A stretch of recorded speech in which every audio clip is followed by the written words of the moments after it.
نبی طالب سے بڑھ کے کون ہمیں سکھلا سکتا تھا؟ مصائب پہ جانے کے لیے ایک ہی لفظ کافی ہے، فزت ورب الکعبہ۔ علی نے ساری زندگی آج کی شب کا انتظار کیا تھا۔ کعبے کے رب کی قسم علی کامیاب ہو گیا۔ علی پر رونے کے لیے تشریف لائے۔ اللہ جانے ہمارے والدین کی کون سی نیکی ایسی تھی کہ اس فرش پر اللہ نے علی بن ابی طالب کے صدقے میں ہمیں پہنچایا، ورنہ یہ گناہگار ہاتھ کہاں اس قابل تھا کہ علی کے ذریعے مدہر تک پہنچ سکتا ہے؟ یہ نگاہیں کہاں اس قابل تھی کہ گنبد علی بن ابی طالب کی زیارت کر سکتے ہیں؟ اللہ جانے کون سے بزرگوں کی کیا خدمت اور نیکی ایسی تھی، انہوں نے ہمیں اپنی گودیوں میں یا علی اور یا حسین کہنا سکھلایا، ورنہ میں کہاں اس لائق تھا کہ شب 19 رمضان مسجد کوفہ میں علی بن ابی طالب کے مقام کے سامنے کہوں بے علی جن بے علی جن بے علی جن بے علی۔ یاد رکھنا علی کے مصائب کا آغاز شب 19 رمضان سے نہیں ہے، علی کی غربت کا آغاز وہاں سے ہے جب زہرا کو در و دیوار میں پیس دیا گیا۔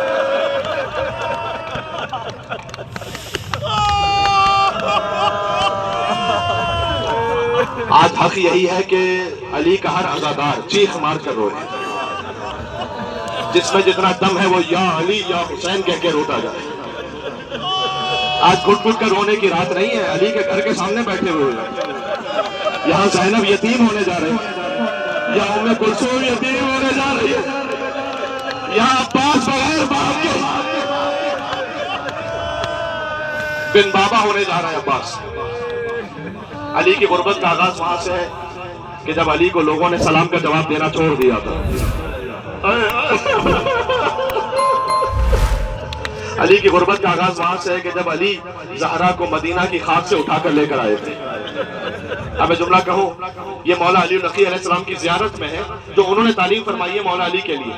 دیکھو میری گزارش یہ ہے کہ مولا علی کی زیارت پنجم جو 5ویں زیارت ہے نا، جو امام علی نقی کی تعلیم کرتا ہے مفاتیح الجنان کی ترتیب میں 5ویں زیارت، مختصر سے یہ ضرور پڑھنا، آغاز السلام علیک یا ولی اللہ، اے اللہ کے ولی، یہ علی نقی کہہ رہے ہیں، اے اللہ کے ولی آپ پر سلام، انت اول مظلوم،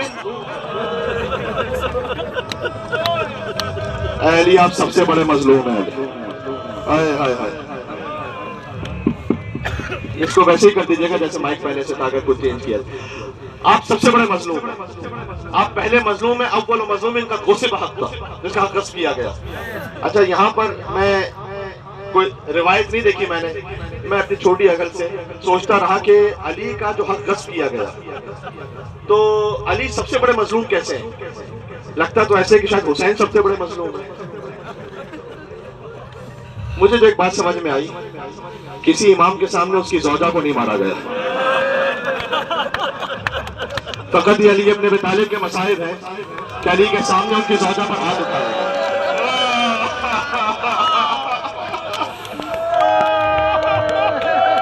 جو منسوب ہے مولا سے مکالمہ کے، جب مولا سے پوچھا گیا کہ مرد کے لیے سب سے سخت موقع کون سا ہوتا ہے تو مولا نے چیخ مار کر کہا کہ مرد کے لیے سب سے مشکل موقع وہ ہوتا ہے کہ اس کے سامنے اس کی زوجہ کو مارا جائے اور اسے صبر کرنا پڑے۔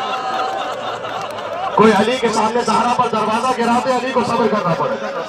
کوئی زہرا کا پہلو شکستہ کر دے، زہرا پر دروازہ گرا ہو، علی کے سامنے گزر جائے دروازے کا علی کے مصائب وہ بھی ہیں کہ جب علی زہرا کو غسل دے رہے ہیں، غسل میت دیتے ہوئے علی برداشت نہ کر سکے۔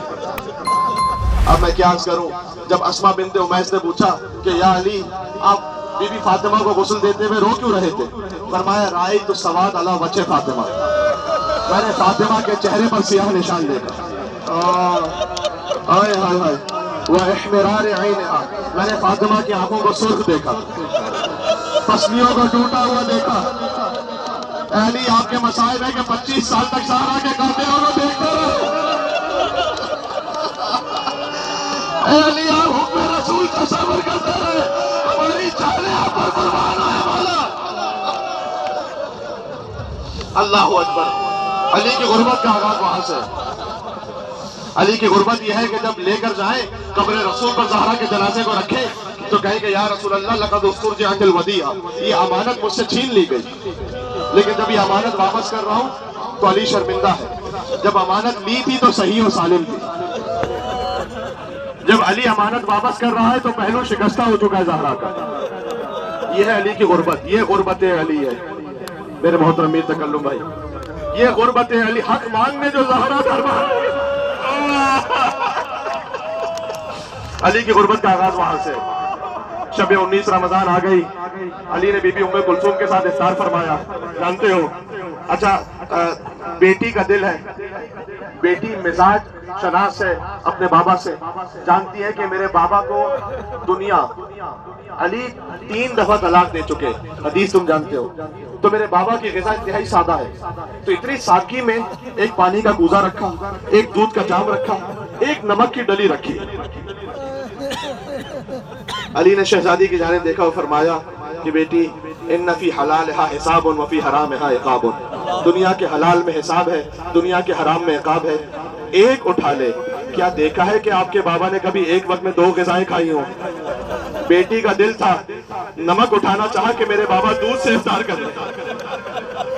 کہ بیٹی علی کو نمک بہت مرغوب ہے، دودھ اٹھا لے. علی نے شب 19 رمضان نمک سے افطار کیا. اس کے بعد طویل سوروں کی عبادت میں مشغول ہوئے.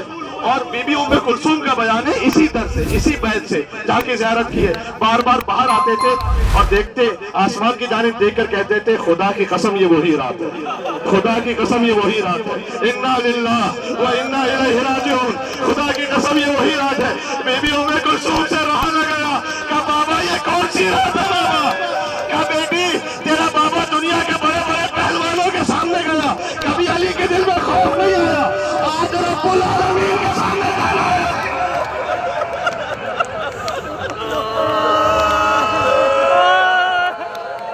جزاک اللہ. سرائے بلند ہو رہی ہیں. بی بی فاطمہ الزہرا اجر عطا فرمائیں گی. میرا یقین ہے کہ سیدہ سلام اللہ علیہا کہیں نہ کہیں مستورات میں ان کی خاص نظر کرم ہے، وہ تشریف فرما ہوں گی. کون کون میرے شوہر کا رونے والا ہے؟ اولین شہید ہے راہ ولایت فاطمہ. اے بی بی جس علی کے لیے اپنے جان قربان کی تھی آپ نے، آج علی کی شب سربت آ گئی. آج علی کا سر دوبارہ ہوگا. اللہ اکبر. خدا ان آنسوؤں کو قبول فرمائے. کوشش کرنا آج آنسو بہتے ہوئے رخسار تک آتا ہے، اس لیے کہ الگ حدیث ہے آنکھیں نم ہو تو الگ ثواب ہے، اگر رخسار تک بہتے ہوئے.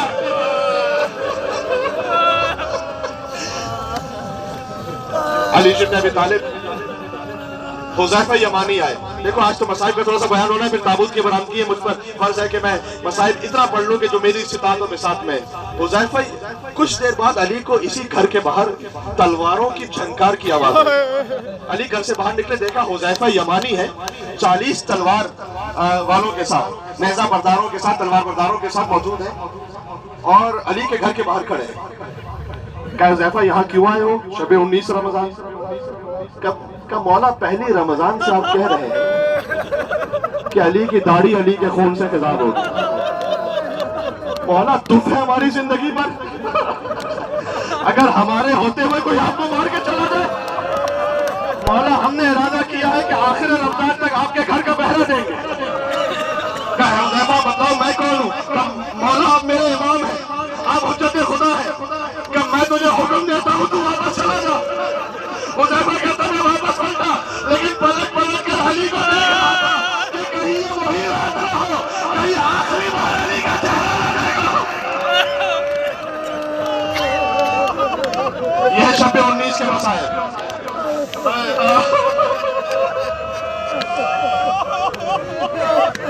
میں جوڑوں گا ان مسائل کو کہیں سے، لیکن جملہ سنو. جب علی کے سر پر ضربت لگی تھی نا، حذیفہ یمانی گھر پر آ کر علی کا حکم تھا تو سو گئے. اچانک زوجہ نے بیدار کیا تھا اور کہا تھا مسجد میں جا کر دیکھو یہ کیسی آواز ہے. وہاں آوازیں گونج رہی تھی اللہ کا پوترا امیر المومنین مارے گئے، ہدایت کا رکن منادے والے. علی اپنے بیت الشرف سے باہر نکلے. علی کا جو کمر بند تھا نا، جتنی میں نے تفصیل پڑھی ہے شب 19 رمضان کی، علی کا کمر بند تھا وہ دروازے میں الجھا. علی نے اپنے کمربند کو ٹھیک کیا اور کہا یا اپنے آپ سے کہا انظر حیازمک للموت، اے علی اپنی کمر کو موت کے لیے تیار کر لے، فإن الموت لاقیکا، موت تجھ سے ملاقات کرنے والی ہے۔ ابھی ایک قدم آگے بڑھے تھے کہ مرغابیوں نے روک لیا حق کے ولی کو۔ مرغابی اپنی منقاروں میں علی کا دامن تھام کے کھڑی ہوئی تھی، گویا زبانے بے زبانی سے کہہ رہی تھی مولا نہ جائیے گا، مولا آج نہ جائیے گا۔ مولا نے کہا سوائے تتبع النوائے، ابھی مرغابیاں چیخ رہی ہیں، کچھ دیر بعد نوحے کی آواز بلند ہوگی اس گھر سے۔ یہ کہہ کر شاہ ولایت حیدر کرار قطب عالم امکان اسد اللہ الغالب امیر المومنین مسجد میں تشریف لائے، مازنے پر پہنچے، ابن ملجم کو دیکھا وہ عہدہ بڑا سو رہا تھا۔ ابن ملجم پر لعنت ہو، ہر امام اور بیوی کے تمام قاتلوں پر لعنت ہو۔ مولا نے ابن ملجم کو اٹھایا، کہا دیکھ فجر کا وقت ہونے والا ہے، یہ میری ہاتھ جوڑ کے گزارش ہے، دیکھو جو مولا اپنے قاتل کو بے نمازی نہ دیکھ سکے وہ اپنے ماننے والے کو بے نمازی کیسے دیکھے گا؟ یہ یاد رکھنا، کتنے ہی مولا علی کے محب ہوتے ہیں، دیکھو آپ کے قدموں کی خاک میرے سر پر، لیکن کتنے ظاہر ایسے ہوتے ہیں جو نعوذ باللہ سفر زیارت میں نماز قضا کر دیتے ہیں۔ دیکھو شاید علی ناراض ہو جائے یا علی خفا ہو جائے، علی معاف تو کر دیں گے، شفاعت تو فرما دیں گے، لیکن علی کا دل نہ دکھاؤ۔ علی نے اپنے قاتل کو اٹھایا۔ یہ آخری شب ہے کہ جب مولا نے مسجد کوفہ میں کہا مولایا یا مولایا انت المولا وانا العبد وهل يرحم العبد الا المولا۔ یہ آخری شب ہے کہ جب علی نے کہا مولایا یا مولایا انت العزیز وانا وهل يرحم الذلیل الا العزیز۔ یہ آخری شب ہے جب مولا نے کہا مولایا یا مولایا انت الرازق وانا المرزوق وهل يرحم المرزوق الا الرازق۔ علی مازنے پر آئے اور علی نے اذان دینا شروع کی۔ یہ آخری اذان ہے جو علی نے مسجد کوفہ میں دی ہے، نماز کی امامت کروانا شروع کی۔ دیکھو مجھے ایک منزل تک لے کے جانا ہے، تابوت تک، ابھی پہلی ہی رکعت تھی اور پہلا ہی سجدہ۔ ابن ملجم نے یہ کہا تھا کہ میں نے تلوار کو زہر میں ایسا بھگو کر، اس طرح سے وہ زہر تھا کہ اگر اس کا ایک قطرہ بھی سمندر میں ڈال دیا جائے تو دریا اور سمندر کی مچھلیاں مر جائیں گی۔ دیکھو علی ہر امام کے بھی مولا ہے نا، کوئی امام یا تلوار سے شہید ہوا یا زہر سے شہید ہوا۔ اب علی کے لیے اس مولائیت کا تقاضا یہ تھا کہ علی زہر سے بھی مارے جائیں اور تلوار سے بھی مارے جائیں۔ علی زہر سے بھی شہید ہوا ہے، یاد رکھنا، علی تلوار سے بھی شہید ہوا ہے۔ علی کا اٹھتا ہوا سر تھا جس مسائل کے لیے یہاں تشریف لائے ہو، علی کا اٹھتا ہوا سر تھا۔ ابن ملجم کی گرتی ہوئی تلوار تھی، علی کا سر دوبارہ سجدے میں چلا گیا۔ منہا خلقناکم وفیہا نعیدکم ومنہا نخرجکم تارۃ اخری۔ اسی مٹی سے خلق ہوئے، اسی میں بسائے جائیں گے، اسی سے دوبارہ اٹھائے جائیں گے۔ دوستو رب الکعبہ، کعبے کے رب کی قسم علی کامیاب ہے۔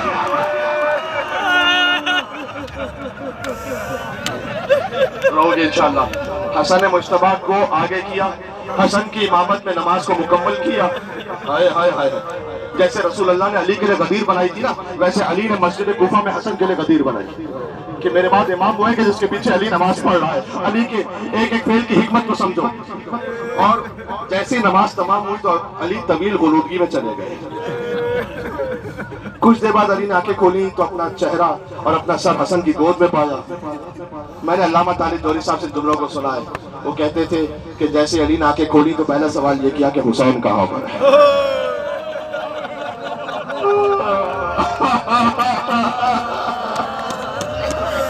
حسین علی کے قدموں سے لپٹ کر بلند آواز سے رو رہے تھے۔ حسین کو قریب بلایا اور ایک فکرہ کہا کہ اے میرے لال حسین، یہ دیکھ نانا رسول اللہ کھڑے ہیں، یہ دیکھو چچا جعفر تیار کھڑے ہیں، یہ کیا کہیں گے؟ علی کا بیٹا تھا، صبر نہ کر سکا، بیٹا یہ انداز پھر کربلا میں نظر آیا جب حسین نے جوان کے گلے جیسے اکبر کا لاشا تھا، اکبر کا سلیق میں رکھا، بیٹا یہ دیکھ دادا ابراہیم کو، دادا اسماعیل کو، یہ کیا کہیں گے؟ حسین کا بیٹا تھا، صبر نہ کر سکا۔ حق یہی ہے، گریے کا حق یہی ہے۔ دیکھو اپنے گریے کو تھامنا نہیں۔ میں اقتدار تک آ گیا، علی مسجد سے اٹھے، اصحاب نے سہارا دیا، آہستہ آہستہ چلے. جیسے ہی مسجد سے باہر نکلے نا فرمایا کہ واللیل اذا عسعس والصبح اذا تنفس. رات چلی گئی، دن آ گیا. اپنی زندگی کو رات سے تشبیہ دی، اپنی شہادت کو دن سے تشبیہ دی. اس کے بعد ایک جملہ کہا آسمان کی طرف دیکھ کر، اور کہا صبح کے آسمان تو گواہ رہنا. صبح کے آسمان تو گواہ رہنا، تو نے کبھی علی کے اٹھنے کا انتظار نہیں کیا. علی نے ہمیشہ تیرے نکلنے کا انتظار کیا. اس کے بعد کہا پروردگار جب تیری بارگاہ میں انبیاء و مرسلین جمع ہو تو ان کے سامنے تو گواہی دینا علی کے لیے کہ علی نے تیری عبادت میں کوئی کمی نہیں کی تھی. علی یہ کہہ کر بیت الشرف میں پہنچے. علی جو اپنے ہر صحابی کو تسلی دے کر چپ کروا رہے تھے، جیسے ہی گھر میں داخل ہوئے زینب کے چہرے پہ نگاہ پڑی. بالکل احترام تک آ گیا، تابع بیان نہیں ہے. وہی علی چیخ مار کر روئے اور کہا اے کوفہ والو، یہ محمد کی نواسیاں ہیں، یہ تمہارے شہر میں آئیں گے. یا علی یا ابی طالب، یہ شہر میں آئیں گے، قیدی بن کر آئیں گے. یا اللہ، اللہ جانے یہ کہا نہیں کہا، میں زبان حال گویا پڑھ رہا ہوں. ان کا خیال رکھنا، ان کے حق میں کوتاہی نہ کرنا. اس کے بعد علی نے 2 ہی تو شبیں اور گزاری ہیں، کیونکہ تابوت ہے لہذا میں جملہ کہہ رہا ہوں. یہ جیسے ہی 2 شبیں اور گزار چکے، علی کا وقت آخر آیا. کہا انا للہ و انا الیہ راجعون. بچوں یہ دیکھو تمہارے نانا رسول اللہ مجھے لینے آ گئے، انبیاء و مرسلین مجھے لینے آ گئے. یہ کہہ کر علی نے آنکھیں بند کی. علی کو غسل و کفن وہی دیا گیا جہاں بیت علی بن ابی طالب میں وہ مقام ہے جہاں مولا حسن علیہ السلام نے غسل دیا. ہاتھوں کو جوڑ کے عرض کروں گا کہ مولا سارے مسائل ہو گئے، کم سے کم کفن کا تو اہتمام ہو گیا نا. جو کربلا زیارت کر کے آئے لا یوم کا یوم کا یا ابا عبداللہ، بس اسی مقام سے علی کا تابوت چلا. آگے سے جبرائیل و میکائیل نے اٹھایا تھا، پیچھے سے حسن و حسین نے اٹھایا تھا. میں کہوں گا اے مولا بیٹوں کا کندھا تو نصیب ہوا، کربلا میں حسین تھا، 3 دن کا حسین کا لاشا بیٹوں کا ہونا، ایک دینار بیٹا تھا، حسین کا لاشا اٹھانے والا کوئی نہیں تھا. یا علی یا رسول، یا علی.